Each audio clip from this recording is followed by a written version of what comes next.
Hi friends, எல்லோரும் எப்படி இருக்கீங்க? நல்லா இருக்கீங்களா? நான் தான் உங்கள் சத்யா பாண்டி. இன்றைக்கி வந்துட்டு என்ன வீடியோ பார்க்க போகிறீங்க அப்படின்னா, இன்றைக்கி வந்து நம்ம மிளகு காட்டில் என்ன வேலை செய்கிறேன் அப்படிங்கிறதான் இன்றைக்கி வந்து பார்க்க போகிறீங்க. ஸோ வாங்க வீடியோக்குள்ளே போகலாம். ஸோ காலையிலே இருந்துச்சு, பசங்களுக்கெல்லாம் அவங்களெல்லாம் ஸ்கூலுக்கு அனுப்பி விட்டுட்டு அப்படியே காட்டுக்கு வந்தாச்சு. மிளகு எல்லாமே பறித்து முடிச்சிட்டோம் ஃப்ரெண்ட்ஸ். பறித்து முடிச்சுட்டு இப்போ வந்துட்டு இது வந்து சின்ன சின்ன கொடி, இது சின்ன சின்னதாக தான் இருக்குது. சரி, இன்னும் எரு வைக்கணும். அதனால் இந்த காடு வந்து இன்னும் களை வெட்டாமே இருக்குதுன்னு சொல்லிட்டு ஃபஸ்ட் நம்ம இதை களை வெட்டி முடிச்சுட்டு அதுக்கப்புறமா எரு வைக்கலாம் அப்படின்ட்டு இப்போ காட்டுக்கு தான் வந்திருக்கேன். காட்டில் வந்துட்டு எல்லாமே செடி கொஞ்சம் ரொம்ப அதிகமாக கிடையாது, ஓரளவுக்கு தான் செடி இருக்குது அப்படின்னு சொல்லிட்டு சரி நம்ம அதை வந்து களைலாம் வெட்டி முடிச்சுட்டு அதுக்கப்புறமா நம்ம எரு வச்சுக்கலாம் அப்படின்னு சொல்லிட்டு அந்த வேலையை தான் செஞ்சிட்ருக்கேன்.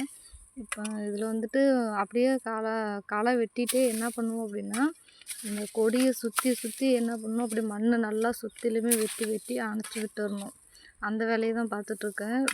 அப்படி மண் அணைச்சிட்டோம் அப்படின்னா, இப்போ வந்து நம்மளுக்கு மழை பெஞ்சதுன்னு வச்சுக்கோங்களேன், அந்த கொடியிலேருந்து எரு வந்து எங்கேயுமே போகாது. ஸோ அந்த கொடியிலே தான் அந்த எரு இருக்கும்.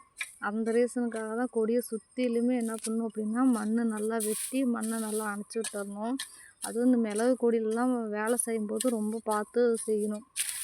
ஏதாவது லைட்டாக மம்முட்டி ஏதாவது பட்டுச்சு அப்படின்னா, அந்த கொடி ஏதாவது வெட்டுப்பட்டுருச்சுன்னா அந்த கொடி அப்படியே காஞ்சு போயிடும். ஸோ அதனால் பார்த்து பார்த்து வேலை செய்கிறதா இருக்குது. அப்படியே அந்த காட்டையும் சுத்தம் பண்ணிவிட்டு அதுக்கப்புறம் சுற்றிலையும் மண் அணைச்சிட்டு இன்னும் எருவு எடுத்துகிட்டு வரல.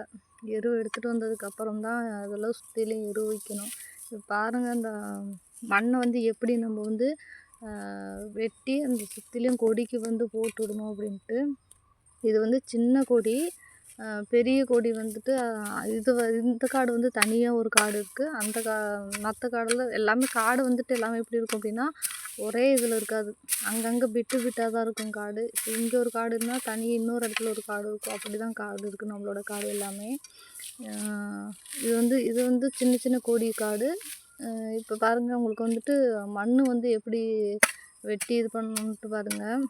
இந்த மாதிரி தான் நம்ம வந்து மண்ணை வந்து வெட்டி சுற்றிலுமே மண் வந்து அணைச்சி விட்டுறணும். அப்படி மண்ணை அணைச்சி விட்டுட்டோம் அப்படின்னா நம்ம கொட்டுற எரு வந்துட்டு வெளியே போகாது, அது கொடியிலே தான் இருக்கும். ஸோ அந்த ரீசனுக்காக களையும் வெட்டி விட்டுட்டு மண்ணும் அணைச்சி விட்டுடலாம். இப்போ அது இல்லாமல் இந்த மரமெல்லாம் கொஞ்சம் பார்த்திங்கன்னா, இன்னும் மரம் வேலைலாம் அறுக்கிற வேலை இருக்குது. மரத்தெல்லாம் இது பண்ணால் தான் இந்த கொடி வந்து இன்னும் கொஞ்சம் நல்லா வளரும். அந்த வேலையும் இருக்குது. ஸோ அதனால் முதல்ல இந்த வேலையை முடிச்சிட்டோம் அப்படின்னா அடுத்தது நம்ம அந்த வேலையை செய்கிறதுக்கு கொஞ்சம் ஈஸியாக இருக்கும். இப்போ நம்ம இந்த காடு சரண்டாமையே நம்ம வந்து மரத்தெல்லாம் வெட்டி விட்டோம் அப்படின்னா திரும்ப அடுத்தது நம்ம காடு சரண்டதுக்கு ரொம்ப சிரமமாக இருக்கும். அதனால தான் ஃபஸ்ட்டு இந்த வேலையை முடிச்சிட்டோம்னா, காட்டெல்லாம் முதல்ல களை வெட்டி முடிச்சுட்டு அப்புறம் எரு வைக்கணும். எரு வச்சு முடிச்சுட்டு மரத்தை ஃபுல்லாகவே அறுக்கணும். மரத்தை ஃபுல்லாக வெட்டி அந்த விறகு ஃபுல்லாகவே தண்ணி எடுக்கணும். அப்படி எடுத்தால் தான் நம்மளுக்கு வந்துட்டு கொடி வந்து நல்லா சூப்பராக நல்லா தழைஞ்சி வரும்.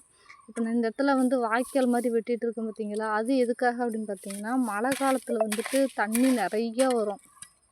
இந்த காட்டில் வந்துட்டு தண்ணி மழை பெஞ்சதுன்னா ஊற்று தண்ணின்னு சொல்கிறோம் பார்த்தீங்களா, அந்த மாதிரி தண்ணி வந்து நிறைய வரும்.